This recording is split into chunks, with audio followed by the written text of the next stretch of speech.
사람들도 어김없이 죽습니다. 어김없이 병들고 어김없이 결국에는 죽습니다. 인간이 죽는 것을 보는 것은 참 마음의 비참함, 그 마음의 아픔을 금할 수가 없습니다. 사랑하는 사람이 세상을 떠난 걸 보면 너무 오랜 상처라 할까요? 오랜 응어리진 마음 아픔이 계속됩니다. 그런데 우리 마음은 예수님께서 우리를 왜 죽으셨다 하셨으면 우리 죄값을 치렀으니 우리에게 죽음의 고통과 그 어려움을 보지 않도록 해주시면 얼마나 좋을까 하는 생각을 갖게 됩니다. 살아서 나를 믿는 자는 영원토록 죽지 않을 것이라고 약속하셨는데 어째 죽는가 이런 생각을 하겠죠. 그런데 우리가 지난 시간에 설명을 드린 것처럼 신자가 죽는다는 것은 죄값에 대한 심판의 시작으로 죽는 것이 아닙니다. 세상 사람에게 죽음이 찾아온 것은 원죄로 인해서 아담이 범죄했음에 온 사람이, 아담의 허리 안에 있는 모든 사람이 죄의 심판 아래 있기 때문에 주어지는 것은 사실이지만, 그래서 모든 사람이 다 죄값 때문에 죽는 것이지만 자신이 범한 죄야 사실은 이미 죽음의 사망의 심판 아래서 누려지는 일종의 사망의 징후예요. 사람이 아담의 타락 이후에 온 인류가 죄 아래 있다는 것은 나면서부터 사실은 죽음의 시작을 해나가는 것이죠.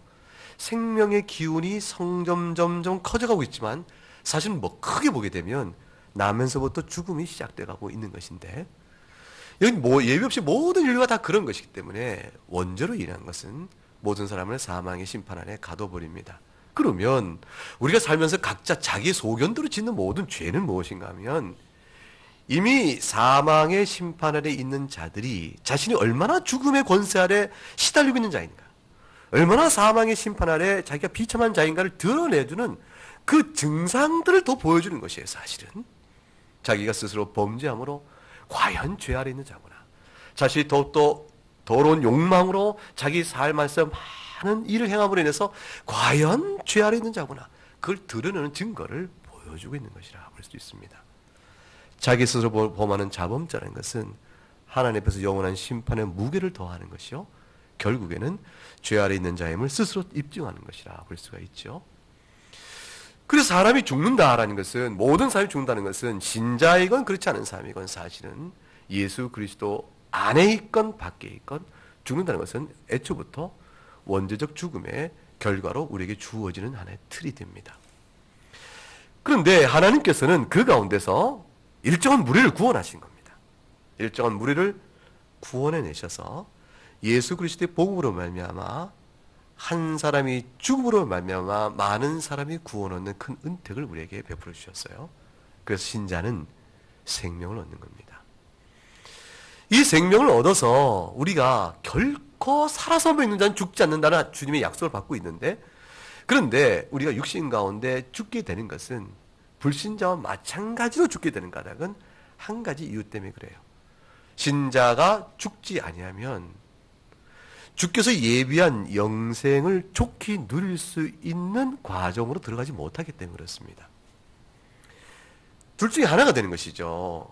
신자가 예수를 믿고 이제 죽음을 보지 않는다 할 때, 육체의 죽음을 보지 않는 일이 믿는 그 순간부터 계속되어진다면 아브라함도 살아있는 것이겠고 바울도 지금까지 살아있는 거 아니겠어요? 그 2000년 전에 있었던 바울 사도가 아직 살아있다면 우리가 그를 볼 때 어떻게 보겠어요? 이상할 거 아니에요. 몇 살이십니까, 사도님? 2000살일세. 이게 어떻게 얘기가 되겠어요? 이상하죠? 역사가 이상해집니다. 하나님께서는 이 세상을 만드시고 다스려 가시는 그의 역사의 경륜 안에서 인간에게 일정한 삶의 때를 주신 겁니다. 그래서 신자도 삶을 마치고 세상을 떠납니다. 그러나 신자가 죽는다는 것은 죄값을 심판받아 앞으로 받을 영원한 심판에 대한 첫 열매요, 그 영원한 심판에 대한 첫 번째 겪는 경험으로서의 육체와 영혼의 분리인 죽음을 겪게 하시는 것이 아니고, 신자가 죽는 것은 영원한 생명, 죽음이 없는 영원한 생명을 누리는 하나의 경로로서 일정 기간 동안 우리의 육체와 영혼을 분리시키시는 겁니다. 그것이 우리에게 죽음으로 다가오는 것이에요.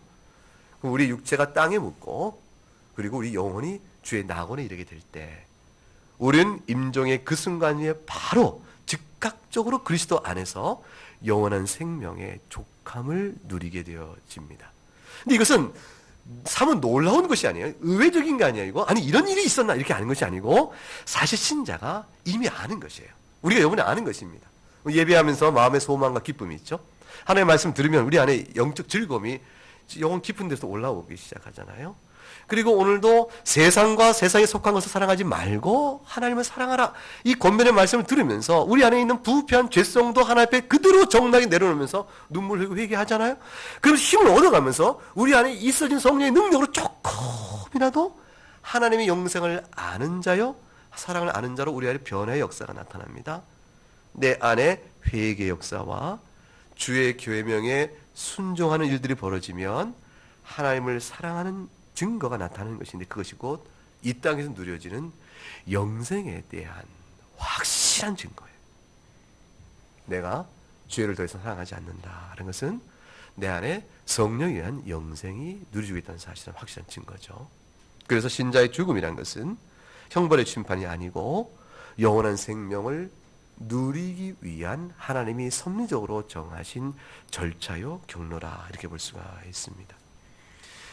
그 모든 일들이 어떻게 우리에게 이루어지느냐? 그것은 예수 그리스도의 십자가의 대속의 은혜가 그 일을 이루게 하면서 동시에 부활의 사건이 우리에게 그 일들을 실현에 누릴 수 있도록 해주는 것입니다. 십자가의 죽음으로 인해서 우리의 죄값이 치러졌지만 예수님의 권세로 인해서 죽음의 권세를 이기고 영원한 생명의 참여자요 성령의 능력에 따라 살아가는 특별한 경험들이 우리에게 주어지게 되어지는 것입니다. 성령께서 여러분에게 역사하세요. 성령이 여러분 내면 안에 여러분의 영혼 안에 역사하실 때 여러분은 새 생명을 누린 자로서의 아름다운 자태가 나타나기 시작합니다. 그 자태가 나타나는 것은 여러분의 죄값을 이미 여러분의 부채를 상환하신 그리스도의 십자가뿐 아니라 여러분의 의를 더 부여해 주시는 그리스도의 공로의 전가뿐 아니라 그 그리스도의 공로가 전가 되어져서 객관적으로만 우리를 그렇게 포장하는 것이 아니고 주관 안에서 우리 주관적 안에서 능력의 역사하신 성령의 일하심이 있다는 것이죠. 그것이 부활의 권세로 우리에게 주어지는 것이에요. 그래서 더 이상 죄에 시달린 자들이 아니고 죄를 극복할 수 있는 자신의 모습을 발견하기 시작하는 것입니다. 악한 습관, 오랜 동안 더러운 습관을 끊어낼 수가 있게 되는 거죠.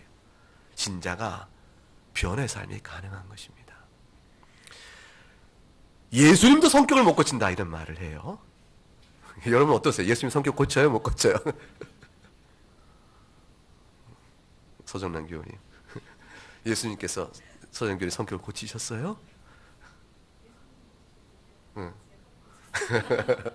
예수님이 좀 고치고 계세요. 성격을 못 고친다는 말은 이런 뜻이죠. 그 성질은 그대로 살아있다. 예수 믿어도. 그래서 예수님의 복음을 들으면 기뻐하고 좋아요. 하지만 예배당 나가면 그 다음에 어떻게 됩니까? 성질대로 사는 것이죠. 예배당 안에서는 말씀대로 사는 것 좀 하는데 그걸 못 고친다고 해요. 상황이 우리가 다 연약하니까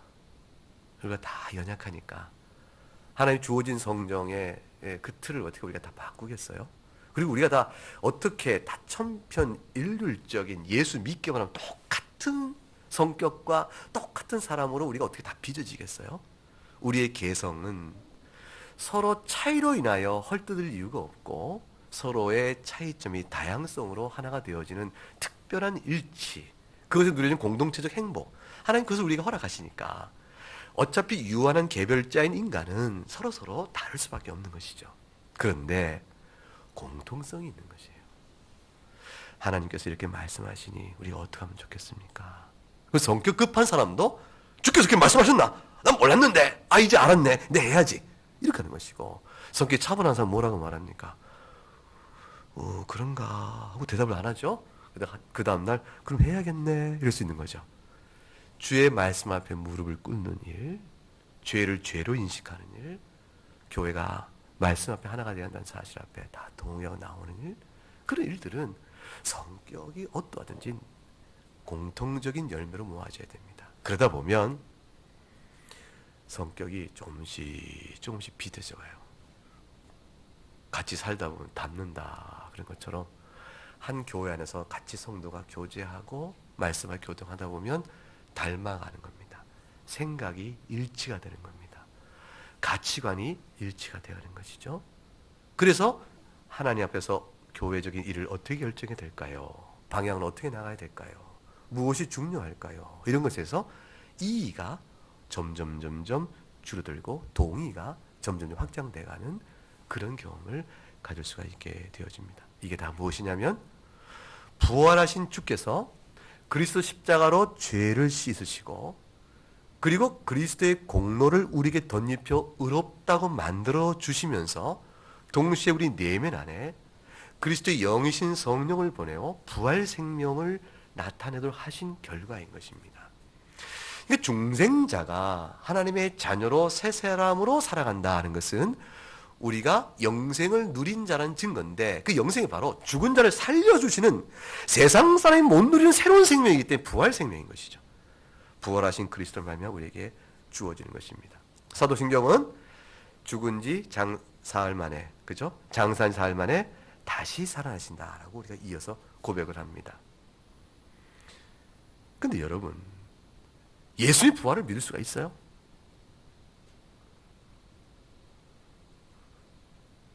그거 어떻게 믿어요? 세상 속에 사람이 죽었다가 의사 선생님 어떻게 생각하시나요? 남성문 교원님 의사 선생님인데 사람이 죽었다 살아나는 경우 의료적으로 가능합니까? 의학적으로? 거의 죽은 자를 살리세요. 저분은 이제 우리 명의시기 때문에, 우리 삼성문 교원님은 명의시기 때문에 거의 죽은 자를 살리세요. 우리 조기용 교원님도 명의시기 때문에 거의 죽은 자, 거반 죽은 자를 살리시더라. 이렇게 될 거예요.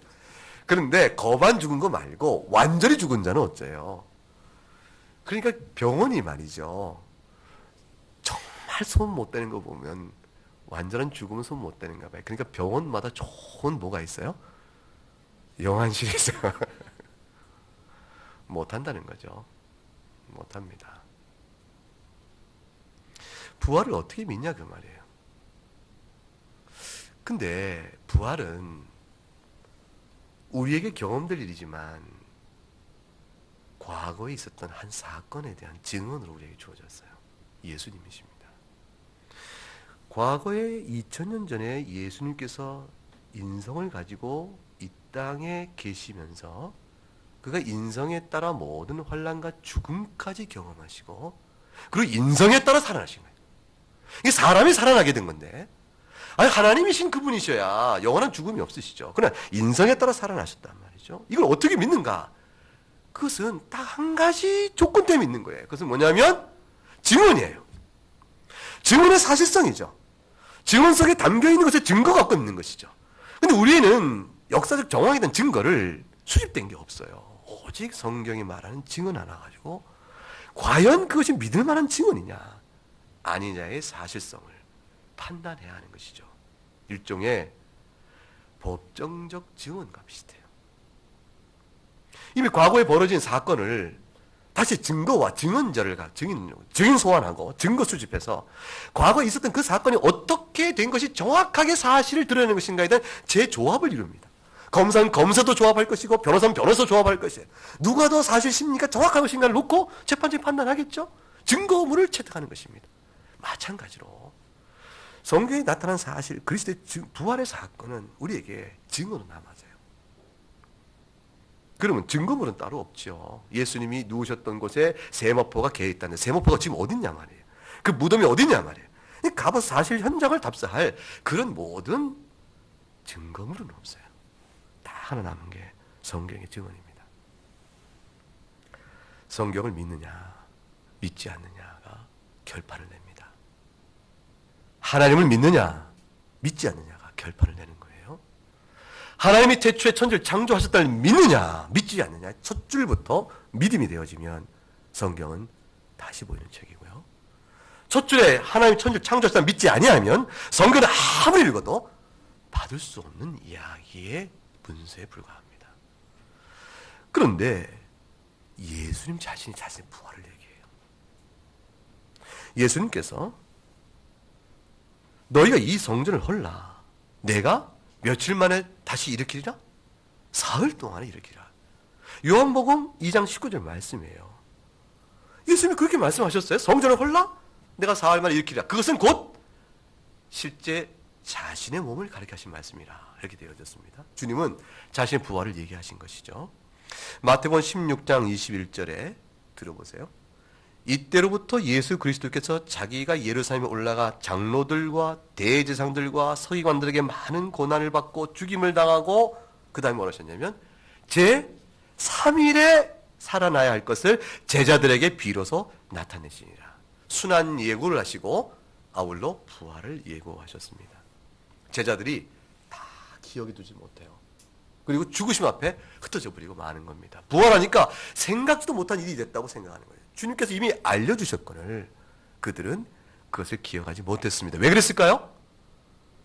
믿을 수가 없는 일이었던 거죠. 제자들도 예수님의 부활을 믿지 못할 일이었어요. 그러니까 누군가 얘기하죠. 부활은 성경에 기록된 옛사람들이 신화적으로 기록된 것이라. 현대과학 지식이 없으니까 했을 것이라 이렇게 얘기하는데 그 말을 얼핏 들으면 그럴듯한 주장같이 들려요. 근데 성경 자체가 예수님의 부활을 숱한 의문으로 제시하고 있습니다. 제자들이 안 믿는 것이에요. 예수님 2000년 전에 제자들은 현대과학과 의학적 지식이 없기 때문에 부활을 쉽게 믿었고 오늘 우리는 못 믿는다. 그것이 아니고 근대과학이 준 새로운 이해가 아니고 예전부터 없었던 일이에요. 그때 아무도 믿지 않는 일이었어요. 제자들도 안 믿었어요. 그런데 이 제자들이 믿습니다. 딱 한 가지 이유 때문이죠. 부활이 사실이기 때문에 그런 것이에요. 여러분이 판단하셔야 되는 것이에요. 성경을 읽고 예수의 증언을 거짓 증언을 취급할 것인가? 아니면 예수의 증언을 참된 것을 볼 것인가? 그것은 예수라는 분에 대한 인격성과 맞물리죠. 예수 그리스도께서 만약 거짓 증언으로 자신의 부활을 예언해놓고 실제로 부활하지 않았다면 그 예수의 말은 하나도 믿을 게 못다는 것이야. 예수 그리스도를 말하면 구원받는 말 자체가 성립이 안 되는 일이에요.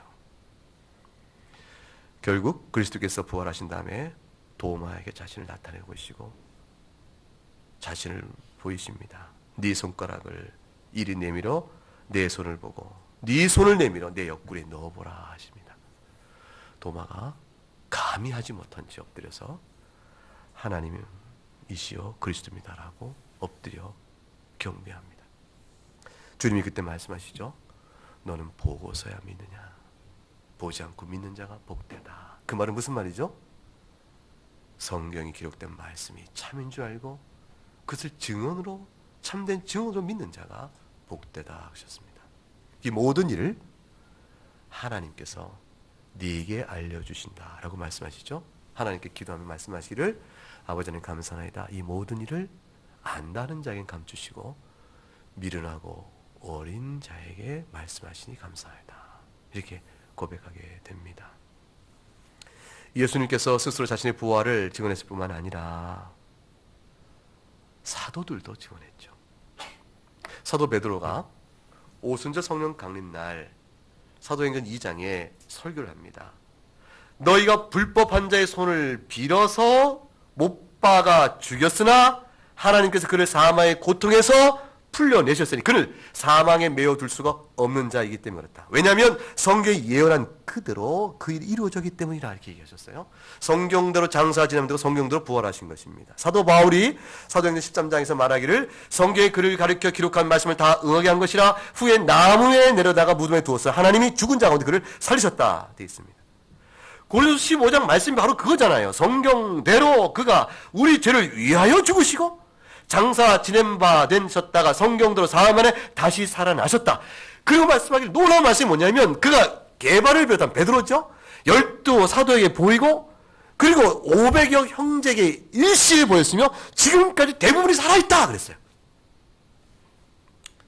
바울 사도가 고린도서 그렇게 썼을 때 지금까지 대부분이 살아있다 했을 때 증인을 어떻게 해요? 소환하는 거죠. 바울 사도의 그 글을 읽고 500여 성도에게 보였고 그 지금 대부분 살아있다는데 태반이 살아있는 사람의 증언을 확인하라는 것이죠. 바울의 그 기록들은 우리에게 정확한 그 당시 사건에 대한 판단을 어떻게 할 것인가를 요구하고 있는 것이죠. 자, 예수 그리스도의 증언을 안 믿고, 베드로의 증언을 안 믿고, 바울의 증언을 안 믿고, 성경의 모든 예언과 성취의 관계를 안 믿는다면 어떤 결과가 나오는 것이죠? 예수님은 희대의 드문 사기꾼이요, 베드로 또한 희대의 드문 사기꾼이요, 바울 또한 이렇게 파렴치한 거짓말쟁이 없는 것이죠. 성경 자체가 다윗이 예언한 시편 16편과 말씀의 모든 내용 속에 담겨있는 예언에 대한 이야기, 110편, 110편의 예언의 성취, 이 모든 일들은 전부 거짓말이 되는 것이죠. 그러면 우리에게 남는 결론은 하나입니다. 그들이 실제 인격적으로 도착된 희대의 사기꾼이냐, 아니면 그들이 진실한 사람이냐를 믿을 것이 선택을 해야 하는 것이요. 그것도 저것도 아니면 제3자가 예수라는 이미지를 하나 만들어 놓고 바울의 이미지를 놓고 소설가가 소설 등장인물을 쓰듯이 이렇게 써놓고 누군가 소설 작품을 했었다 이렇게 보는 수밖에 없어요. 그러면 그 소설 작가는 도대체 누구냐가 되는 것이죠. 성경 전체의 내용이 역사성과 담긴 내용의 탁월성과 고상함과 영적 진리의 놀라운 일들은 전부 그것이 어느 한 사람이 이 성경 전체를 소설가가 작품을 내듯 만드는 허구라고 말할 수 있겠는가? 그 판단이 옳은가를 판단해봐요. 많은 이들이 근대에 들어와서 19세기 이후에 소위 계몽주의 이후에부터는 모든 성경적 가르침에 대한 의문과 도전과 뒤집으면서 그 많은 학문적 비판의 시도를 했죠. 결론 한 가지가 나는 것입니다. 성경을 제3자가 썼다면 그 제3자가 이 모든 것을 썼단 말이냐?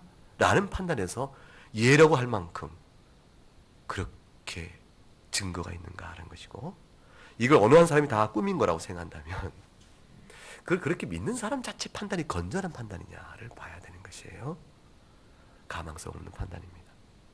합리성이 없는 판단이죠.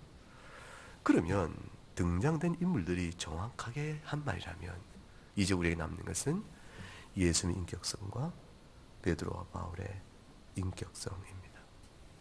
결국 이 모든 것은 우리에게 한 가지를 말해요. 그리스도의 부활 사건은 사실이다라는 것이죠. 혹시 기절했는데? 빌라도가 말하잖아요. 아니 벌써 죽었는가? 그래서 사람을 보내서 뭐더니 죽었나이다 하니까 내려줘서라. 요셉에게 보내지, 아리마대 요셉에게 주지 않습니까?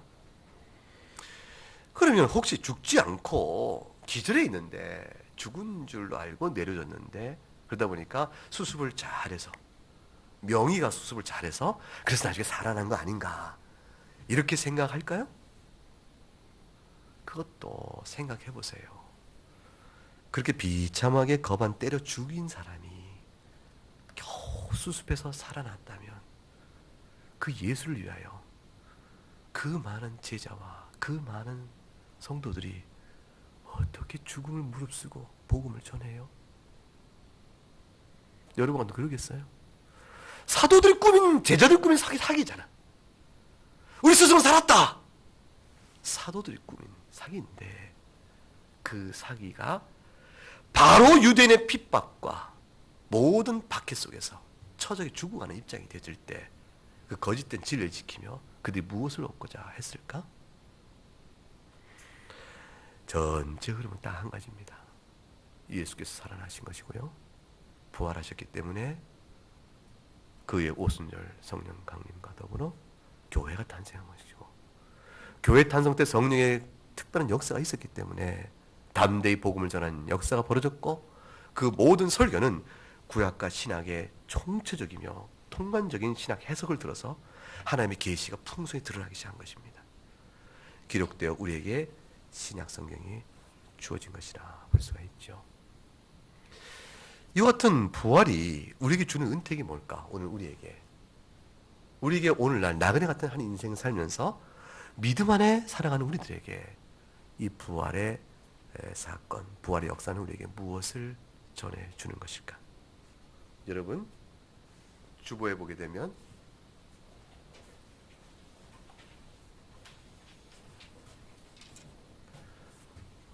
주일 오후 교리 강설 하이델베르크 교리문답 45문항에서 그리스도께서 부활하심으로 우리에게 주는 유익이 무엇인지 영적 은택에 대한 고백을 담아놨습니다. 한번 같이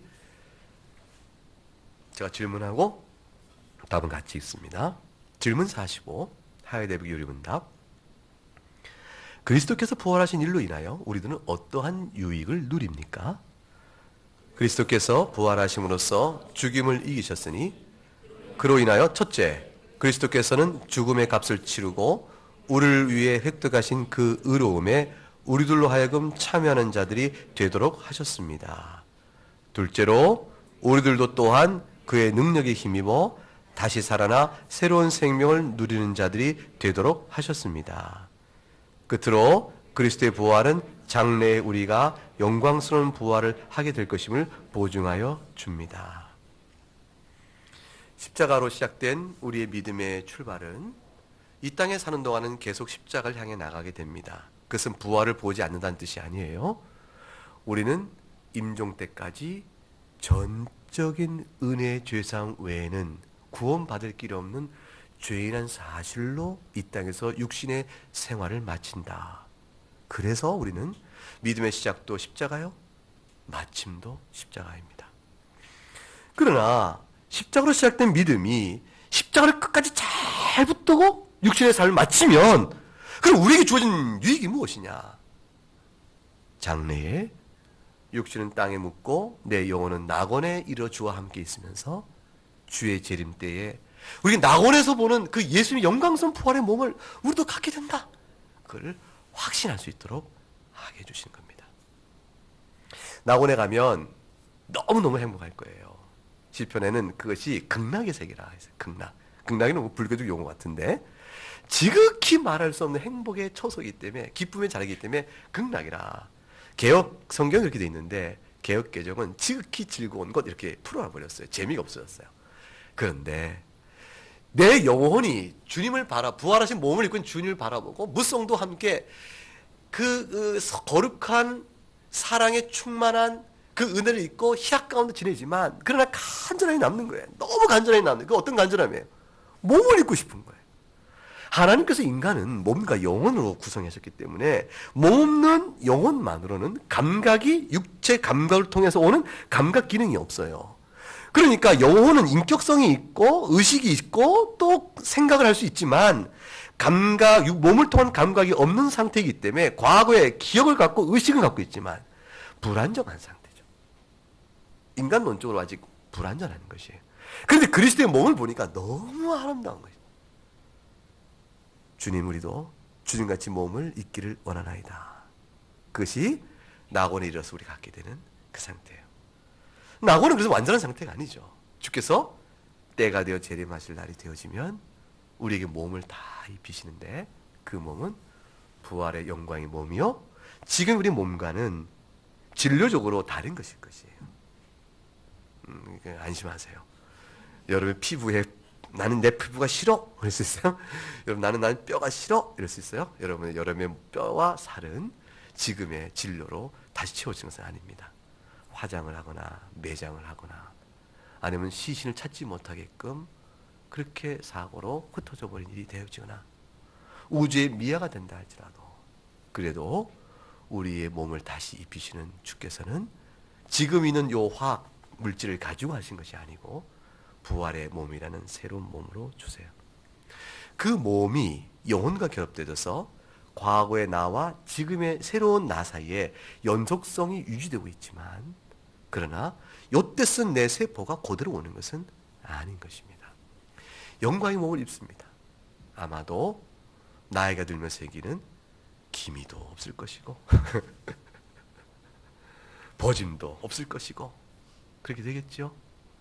아름다운 모습, 내면의 거룩으로 충만한 성화와 사랑의 충만성이 우리의 겉피부에도 드러날 것입니다.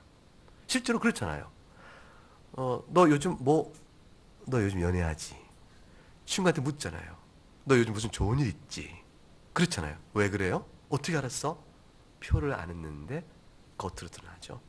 기쁨이 충만하면 얼굴로 표정과 삶 속에 드러나는 것처럼 그날에 이르면 부활의 몸을 입은 우리를 통해서 내면에 주신 영혼의 만족과 기쁨은 터져 나올 것이에요. 그것이 정말로 있을 것입니까, 주님? 정말 우리가 그냥 죽고 나면 끝나는 거 아닌가요? 이렇게 물어볼 때 성경이 뭐라고 말하는 것이에요? 내가 부활했으니 너희도 나와 함께 부활할 것이라. 주께서 먼저 부활하심으로 우리에게 선명한 약속을 주는 겁니다.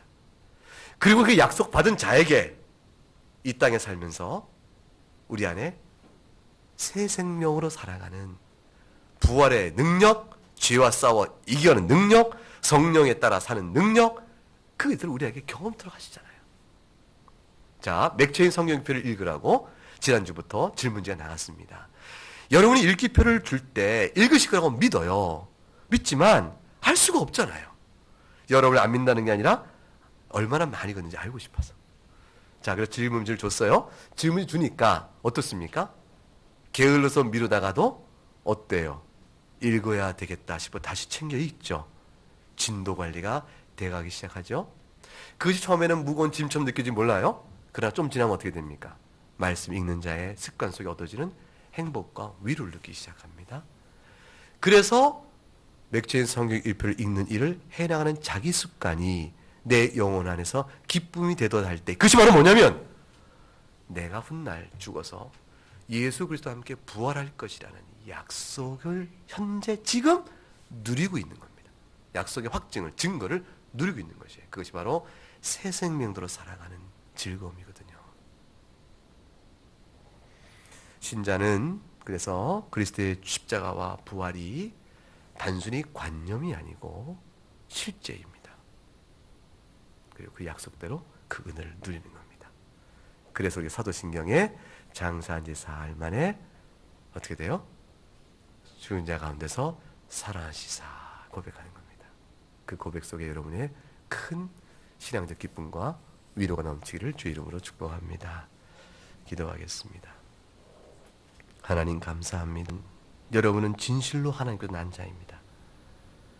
낳으신 이를 사랑하는 자마다 그에서 난 자를 사랑한다 했으니 여러분이 정말로 그리스도를 믿음으로 하나님께 난 자라면, 진실이 그렇다면 여러분이 기대되는 것이 있어요. 여러분을 바라보면서 그럴 것이라고 믿고 기대할 수 있는 것, 그것은 뭐냐면 여러분이 하나님을 사랑한다는 사실입니다. 여러분이 하나님을 사랑한다는 것을 어떻게 알 수 있을까요? 아주 구체적으로 알 수 있다고 그럽니다. 아주 구체적으로. 이거는 막연한 개념이 아니에요. 추상적 개념이 아니고 아주 구체적으로 알 수 있는데, 그것이 뭐냐면 2절에 우리가 하나님을 사랑하고 그의 계명을 지킬 때에 이로써 하나님의 자녀를 사랑한 줄 아느니라. 3절을 읽어보죠. 하나님을 사랑한 것은 이것이니 우리가 그의 계명들을 지키는 것이라. 그의 계명들은 무거운 것이 아니로다 그랬습니다. 자, 하나님께도 난 자마다 예수를 믿으면 하나님께도 난 자요. 하나님께 난 자마다 하나님을 사랑할 것을 기대할 수 있다. 하나님을 사랑하는 것은 그의 계명을 지키는 것이라. 자, 그러니 예수를 구주로 고백하는 사람이 하나님의 계명을 따라 살기를 소망 중에 바라고 또 그 기뻐하는 것은 너무나 당연한 것이라. 동전의 양면과 같은 것이라. 분리가 되는 것이 아니라 할 수 있습니다. 자, 3절 마지막 절에 이상한 말씀이 있어요. 그의 계명들은 뭐라고 되어 있습니까? 무거운 것이 아니라고 되어 있습니다. 이것이 예수님께서 말씀하시기를 수고하고 무거운 짐진 자 다 내게로 오라. 내가 너희를 쉬게 하리라. 나의 멍에는 가볍고 내 짐은 쉽다 그러셨어요. 그 말씀을 기억하고 나의 십자가를 지고 가라 하셨던 주님의 십자가, 지고 갈 주님의 십자가는 가볍다 그러셨어요. 그 말과 같은 말입니다. 신자가 살아갈 때 주님이 우리에게 주신 바 된 계명인 이 계명을 지키는 게 쉽다. 왜 그래요? 베푸신 사랑 때문에 그런 것이에요. 이미 경험한 사랑 때문에 그런 것이에요. 하나님의 사랑을 경험치 못하면 전부 내가 행하여 그 사랑을 얻고자 하면 이게 멍해요. 얼마나 힘든 일인가. 하나님께서 이미 우리를 사랑하여 불러주심으로 사랑하신 이 계명은 새 계명대로 하나님을 사랑하는 겁니다. 우리 마음에 부인이 없었던 하나님에 대한 사랑의 애정을 주 앞에 내어드리는 것이에요. 그 자원하는 마음으로 드리는 것이죠. 그로 인해 행하는 것입니다. 억지로 하면 힘들죠. 우리가 억지로 하는 일들이 있어요. 하나님의 계명을 지켜 억지로 하는 일들이 있습니다. 왜 억지로 하죠? 세상을 사랑하니까. 하나님 사랑이 억지로 하게 되는 겁니다. 주님께서 말씀하시는 것이죠. 하나님을 사랑하라. 먼저 베푸신 사랑과 긍휼을 기억하라. 너희가 죽었다가 살았다는 사실을 기억하라. 누가복음에 나오는 탕자를 생각하라 하는 것과 같다고 볼 수 있습니다. 탕자가 아버지의 유산을 갖고 갈 때 아버지가 나를 사랑해 주셨다라고 나름대로 생각할지 몰라요. 그것도 아버지 사랑의 이해였어요. 자기가 죽게 되었을 때 겨우 아버지 앞에 나옵니다. 그때도 자기가 생각한 아버지의 사랑은 자기를 종으로 받아주십시오라는 고백밖에 할 수 없는 그런 아버지였어요. 그러나 그를 그냥 옷을 입히시고 안으시는 아버지의 사랑을 경험할 때부터 그때 탕자는 이전에 알았던 아버지 사랑과는 다릅니다. 이제 아버지 집에서 충성되이 일할 때 아들은 수고로움으로 아버지 앞에 권리를 요구하지 않아요. 아버지 집에 있다는 사실로 인한 무한한 감사를 돌리게 되어집니다. 성도가 하나님의 사랑을 안다는 것은 그런 것이라 볼 수 있습니다. 그것을 가리켜서 성경은 거룩함을 입는 것이요 소위 성화라고 말합니다. 그것을 가리켜서 경건생활이 주는 유익이라 얘기합니다. 경건생활은 어려움을 긋고 넘어서 인내를 필요로 합니다. 영적 생활은 인내가 요구되어지죠. 그래 인내는 소망을 보게 하는데 그 소망이 뭐냐면 그날에 우리를 칭찬하실 하나님의 상입니다. 그걸 바라보며 오늘도 주 안에서 하는 겁니다. 오늘 본문의 17절에 뭐라고 했냐면 이 세상도 그 정욕도 지나간다 그랬어요. 지나간다 그랬습니다. 그리고 하나님 뜻을 행하는 이는 영원히 거한다고 말씀했습니다. 사라질 것을 그만 붙들라. 주님이 주님의 자녀에게 주는 말씀입니다. 그만 붙들라. 필요한 줄 알아서 아시기 때문에 일용할 양식을 주신다고 하셨잖아요. 필요한 줄 아시기 때문에 우리 걸음 인도하신다고 하셨잖아요. 내가 너희 손이 짧아 너희를 구원하지 못함도 아니요. 내가 너희 오른손 붙어준다고 하셨잖아요. 모든 걸 합력한 선을 이룬다고 하셨잖아요. 그러니 사랑하지 말라는 거예요, 세상을. 하나님을 사랑하며 이 세상을 감당해 살아가라.